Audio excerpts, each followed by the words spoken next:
ہمارے پاس سینس آیا اوبیسلی بچے کم ہوئے ہیں مگر وہ کیونکہ اتنی ایب نارمل سچویشن ہے ساری دنیا کے اندر، صرف پاکستان میں نہیں، کئی بچوں نے جو کہ پرائیویٹ سکولز بھی جا رہے تھے انہوں نے سکول جانا بند کر دیا اور انہوں نے کہا جی بچوں کو گھر پہ ٹیوشن لگا دیں، بچوں کو گھر پہ ہی پڑھنے دیں، اور ماں باپ کا ہی پڑھا رہے ہیں۔ ہر بندے نے ڈفرینٹ طرح اڈیپٹ کیا ہے اس سچویشن کو۔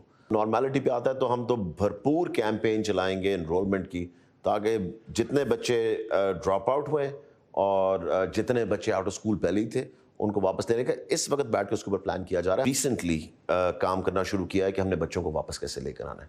اس کے لیے ہم صرف یہاں نہیں کہ لاہور بیٹھ کے کام کریں گے، اس میں ہمیں جانا پڑے گا ڈفرینٹ ڈسٹرکٹس کے اندر کیمپین چلانے کے لیے، ڈسٹرکٹ سے چھوڑ کے ہمیں مرکز میں جانا پڑے گا کیمپین چلانے کے لیے۔ ہمارے پاس اتنی بڑی HR ہے، ٹیچرز، امپلائیز، کہ سب کو استعمال کیا جائے کہ اسکول کھلا ہو تو شاید ہم اس وقت نہ کریں۔ ابھی اس پہ ڈیسیجن ہو رہا ہے کہ کس ٹائمنگ کیا رکھی جائے۔